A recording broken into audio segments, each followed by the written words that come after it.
You can go ahead and begin. Cocaine, marijuana, meth, heroin, Ritalin, and steroids. All these are kind of drugs people use. They're either stimulants or something like steroids used to make your physical appearance change or just to make you feel good. To help decrease the amount of students that use these drugs in high schools, I think we should have more drug testing for athletes and students in general. To help see why this is a good idea, we should look at, first of all, why students and people like to use these drugs, as well as what they do to our bodies and what harmful effects they have. Stimulants, which are drugs that are often used to make people feel good, according to SAMHA, the Substance Abuse and Mental Health Services, that is the Department of Health in the U.S.,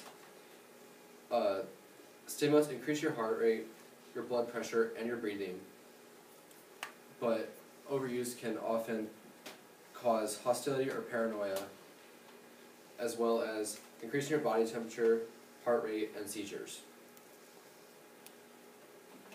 So these are all dangerous side effects that stimulants can have, as well as why they make people feel good.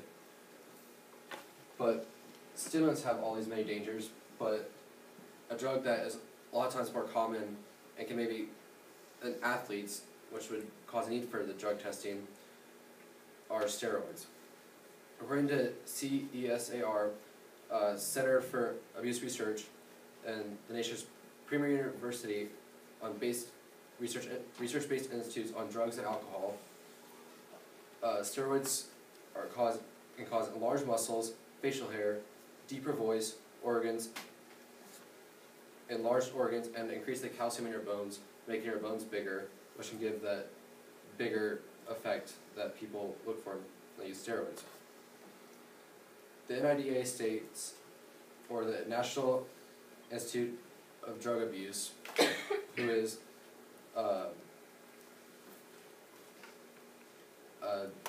leading research in the drug abuse and alcohol abuse in the world, states that anabolic steroids work differently from other drugs of abuse, and they don't have the same short-term effects on the brain. The most important difference, however, is that steroids do not trigger rapid in the brain chemical dopamine that creates the high that other drugs will create. Students often will use these, and here you can kind of see the increase as the past years have shown, as a gradual increase in the amount of steroid use. So all these have things, but studies have shown that males are more susceptible to using steroids just because of the increased facial hair and increase in body mass that often males will look for when lifting or something. All these dangerous side effects are important, and the NIDA states that anabolic steroids are the best studied class of APEDs, or performance enhancement drugs. They can boost our users' confidence and strength, leading users to overlook the severe, long-lasting, and in some cases irreversible damage that they can cause. One such thing these can cause is, from the way that steroids are often used, is through injection, which can increase the risk of getting HIV or other blood and bodily fluid transmitted diseases. To support this, another side effects that can occur are, according to the NIDA, say that they can lead to early heart attacks, strokes, liver tumors, kidney failure, psychiatric problems, and in addition, just trying to stop the use after starting can cause depression, that can often lead to the resumption of use. So to help decrease the amount of student athletes that use these drugs, we should increase the amount of drug testing to help decrease the number of students that get away with it and put a stop to students using these drugs and doing harm to their bodies that they may not even be realizing. Both stimulants and steroids all pose dangers to the bodies of teenagers and adults, but if we can help improve the knowledge of what they do and increase drug testing to help catch people that are using them, we can maybe lower or decrease these odds by increasing drug testing. Okay, well, thank you very much. Let's give him a round of applause. Thank you.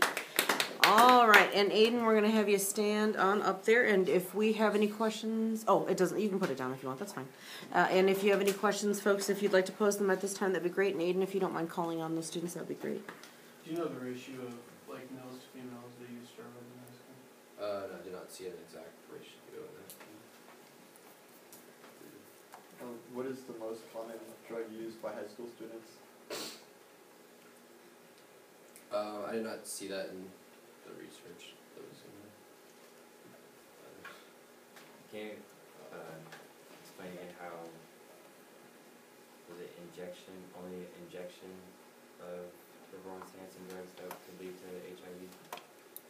So like with the injection, like the sharing of needles with like, that can come from like other drugs as well, like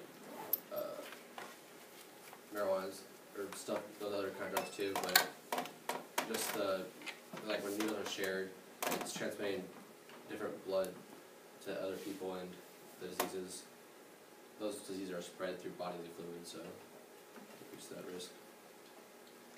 When you talk about drug testing for all students, did you want it for like all students just to catch like those who just like recreationally smoke, or like the athletes who use drugs? I would say, I think both doing on all students would be beneficial, because even students that aren't athletes could be using different kinds of drugs to either make themselves feel good or just make themselves appear more attractive or something, and they're still doing harm to their bodies, so we should try to protect that. Do you know what the most popular reason, like most used reason of why students use drugs? Is it for the like help figure to look better, or the muscles? Like then I said like a lot of people would use it for those like factors that are created, the large muscles, and like all that stuff, increased facial hair, deeper voice, all that stuff. That makes it seem like maybe more attractive in today's society or something like that. You're talking about high school students, but would the same symptoms and like effects happen for like any age group? Yes, those symptoms would occur with higher up ages, but I think with the drug testing starting with high school, it can stop it at a younger age when peer pressure is a lot more common, and also high school students often look up to professional sports players that might use them, and that makes it seem like a good thing to do to help improve your skill in the sport, but not realize the damage it can do. Okay, let's go ahead and give him a round of applause. Thank you very much.